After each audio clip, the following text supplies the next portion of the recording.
এদেশে আল্লাহু আকবরের সুরে সূর্য ওঠে, এদেশে আল্লাহু আকবরের সুরে সূর্য ডোবে। এদেশে আল্লাহু আকবরের সুরে সূর্য ওঠে, এদেশে আল্লাহু আকবরের সুরে সূর্য ডোবে। এদেশের মাল্লা মাঝি কিষান মজুর সবার ঠোঁটে শোনো রে লা ইলাহা ইল্লাল্লাহর জিকির ওঠে। এদেশের মাল্লা মাঝি কিষান মজুর সবার ঠোঁটে শোনো রে লা ইলাহা ইল্লাল্লাহর জিকির ওঠে। ইমানের তপ্ত আগুন জ্বলছে সবার বুকে বুকে, ইমানের তপ্ত আগুন জ্বলছে সবার বুকে বুকে। সে আগুন দেশ হতে দেশ দেশান্তরেও জ্বলতে হবে। এদেশে আল্লাহু আকবরের সুরে সূর্য ওঠে, এদেশে আল্লাহু আকবরের সুরে সূর্য ডোবে। এদেশে আল্লাহু আকবরের সুরে সূর্য ওঠে, এদেশে আল্লাহু আকবরের সুরে সূর্য ডোবে। কথা ঠিক কিনা জোরে বলেন। ইমানের তপ্ত আগুন জ্বলছে সবার বুকে বুকে। কার কার অন্তরে সেই আগুন লুকায়িত আছে? হাত তুলে দেখান। সে আগুন দেশ হতে দেশ দেশান্তরেও জ্বালতে হবে। এই যে দ্বিতীয় কথাটা, এই কথাটা সারা দুনিয়ার ইসলাম বিরোধী শক্তি, সারা দুনিয়ায় বাংলাদেশ বিরোধী শক্তির মাথায় একটা বাজ পড়ে।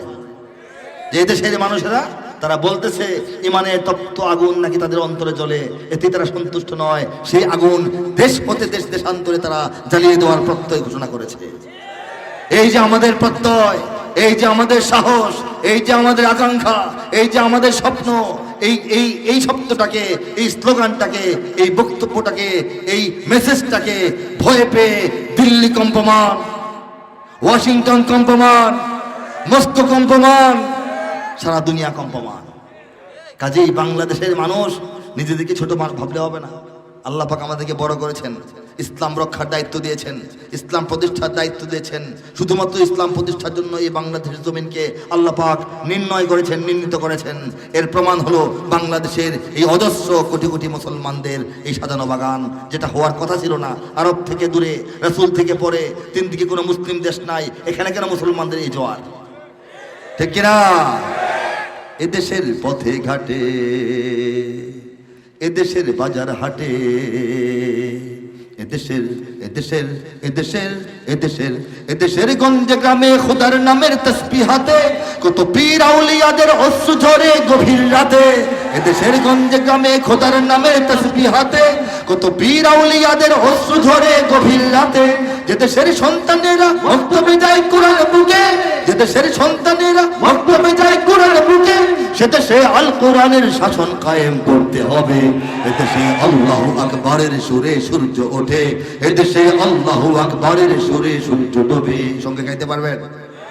এটা কোনো সঙ্গীত নয়, গান নয়, তাহলে আপনারা মোবাইলে দেখতেন, আমি এসে সরাসরি শোনাইতাম না। এটা আমাদের আত্মপরিচয়, আইডি কার্ড। এটা উচ্চারণ করতে হবে, দুশ্মনে কানে কানে আওয়াজ করতে হবে। দুশ্মন তো এতদিন ধরেই চাচ্ছে আমাদের জবান যেন বন্ধ থাকে, তারা চাচ্ছে আমাদের হাত যেন পকেটে ঢুকানো থাকে। এখন যদি জবান থেকে আওয়াজ আমরা বের না করি, যখন জবান বন্ধ করে দেওয়া হবে, তখন চাইলেও বাংলাদেশের মুসলমানরা আরাকানের মুসলমানদের মতো আর কোনো আওয়াজ বের করতে পারবে না। এখন যদি বজ্র মুষ্টি আকাশের দিকে না উঠাই, যখন পরাধীনতার শিকল আমাদের হাত আবার বেঁধে ফেলবে, চাইলেও আমরা হাত আকাশের দিকে করতে পারবো না। কাজে হাতটা তোলে গর্জন করে বিপ্লবের ভঙ্গিমায় আমরা সবাই গিয়ে উঠবো একসঙ্গে হাত তোলে। এদেশে আল্লাহু আকবরের সুরে সূর্য ওঠে, এদেশে এদেশে আল্লাহু আকবরের সুরে সূর্য ওঠে, এদেশে আল্লাহু আকবরের সুরে সূর্য ডোবে। এদেশের জলে স্থলে, এদেশের ফুল ফসলে, এদেশের এদেশের এদেশের এদেশের এদেশের সবুজ মাটি, সবুজ ঘাসে, সবুজ বনে, মদিনার সবুজ মিনার ঝলসে ওঠে দুই নয়নে। এদেশের সবুজ মাটি, সবুজ ঘাসে, সবুজ বনে, মদিনার সবুজ মিনার ঝলসে ওঠে দুই নয়নে। এদেশের শিকড় তো নয় দিল্লিতে বা ওয়াশিংটনে, এদেশের শিকড় তো নয় দিল্লিতে বা ওয়াশিংটনে, এদেশের শিকড় জানি ছড়িয়ে আছে দূর আরবে। এদেশে আল্লাহু আকবরের সুরে সূর্য ওঠে, এদেশে আল্লাহু আকবরের সুরে সূর্য ডোবে। এদেশে আল্লাহু আকবরের সুরে সূর্য ওঠে, এদেশে আল্লাহু আকবরের সুরে সূর্য ডোবে। এদেশে আল্লাহু আকবরের সুরে সূর্য ওঠে, এদেশে আল্লাহু আকবরের সুরে সূর্য ডোবে। স্বাধীনতার 50 বছরে আমরা ঢুকে গেছি, রাত 12টা পার হয়েছে 26শে মার্চ। ঠিক কিনা বলেন? এই 50 বছরে বাংলাদেশ অনেক কিছু দেখেছে। স্বাধীন হওয়ার পরেও আমরা পরাধীন।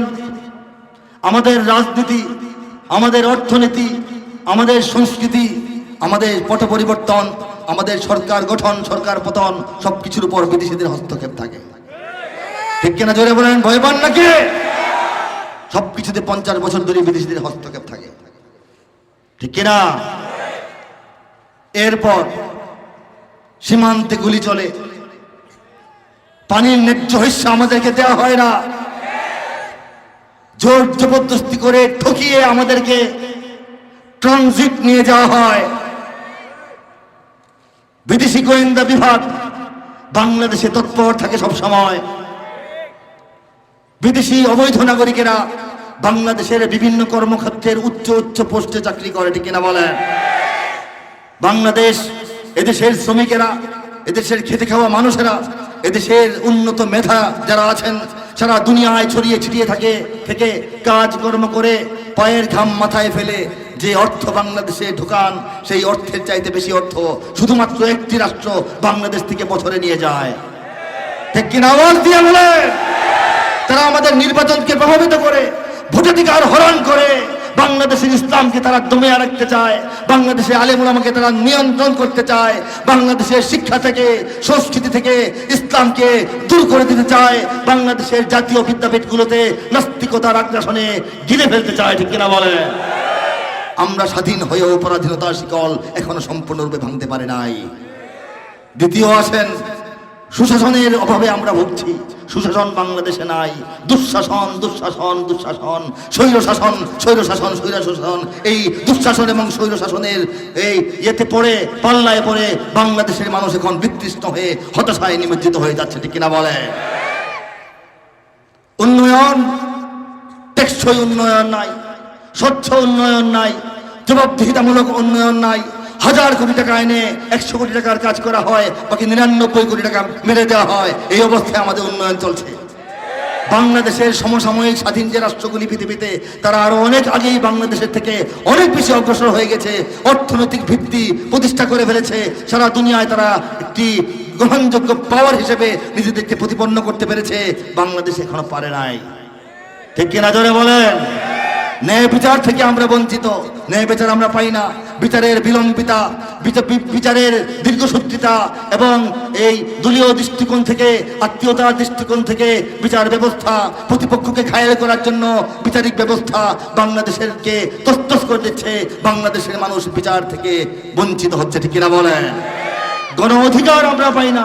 জনগণের যে অধিকার, নাগরিক অধিকার, সাংবিধানিক অধিকার, সামাজিক অধিকার, রাজনৈতিক অধিকার, অর্থনৈতিক অধিকার, সাংস্কৃতিক অধিকার, ধর্মীয় অধিকার থেকে আমরা বঞ্চিত হয়ে চলেছি 50 বছর ধরে, ঠিক কিনা বলেন? এই যে লাঞ্ছনা, এই যে বঞ্চনা, এইগুলি পার হয়ে 50তম স্বাধীনতা দিবসে আমরা প্রবেশ করেছি। নতুন করে প্রত্যয় নিতে হবে বাংলাদেশের মানুষকে যে জুলুম নির্যাতন আর সহ্য করার সময় নাই। বাংলাদেশটি গড়ে তোলার জন্য ইসলামকে অবলম্বন করতে হবে, তাওহীদ জনতাকে আবার ডাকতে হবে। ওলামায়ে কেরামের নেতৃত্বে এই জাগরণের জন্য কারা কারা প্রস্তুত আছেন? হাত তুলে তাকবীর দিয়ে প্রমাণ করো। নারায়ে তাকবীর, নারায়ে তাকবীর। দুনিয়ার মুসলিম, দুনিয়ার মুসলিম, ইসলামের শত্রুরা হুঁশিয়ার সাবধান। নারায়ে তাকবীর। বাংলাদেশের সব মানুষের নাম বদলাতে পারে, বইয়ের পাতায় স্বাধীনতা সংগ্রাম বদলাতে পারে, বঙ্গোপসাগরের সব পানি যেতে পারে শুকিয়েও, গোটা রাজধানী গিলে নিতে পারে বুড়িগঙ্গার ঢেউ, সুন্দরবন কেটে হতে পারে ইটের ভাটার লাকড়ি, শিল্পপতিরা দেউলিয়া হয়ে খুঁজতে পারেন চাকরি, চোর গুন্ডারা পেয়ে যেতে পারে মন্ত্রীর মর্যাদা, আইনের ফাঁকে কালো টাকা সব হয়ে যেতে পারে সাদা। অনেকেই বলে এই দেশ নাকি হুজুগে জাতির দেশ, দফায় দফায় বদলায় এর রংঢং পরিবেশ। তাই বলে ইসলাম তো এদেশে হুজুগে হবে না শেষ, হুজুগে হবে না শেষ। ইসলাম এ মাটির পরতে পরতে জনপদে ঘরে ঘরে, ইসলাম এ জাতির 90% মানুষের অন্তরে। ইসলাম এ মাটির পরতে পরতে জনপদে ঘরে ঘরে, ইসলাম এ জাতির 90% মানুষের অন্তরে। ইসলাম নিয়ে কেউ ছিনিমিনি খেলে এমন শক্তি নেই, ইসলাম নিয়ে কেউ ছিনিমিনি খেলে এমন শক্তি নেই। আর কিছু থাক না থাক এদেশে ইসলাম থাকবে, সবকিছু বদলে যাক এদেশে ইসলাম থাকবে। ঠিক কিনা বলেন? আওয়ামী লীগের নেতা কর্মীরা বিএনপি হতে পারে, অবাক হব না বিএনপি যদি নৌকায় সিল মারে। রাজপথ থেকে মুছে যেতে পারে গণতন্ত্রের দাবি, শোষকের হাতে চলে যেতে পারে ক্ষমতার তালা চাবি।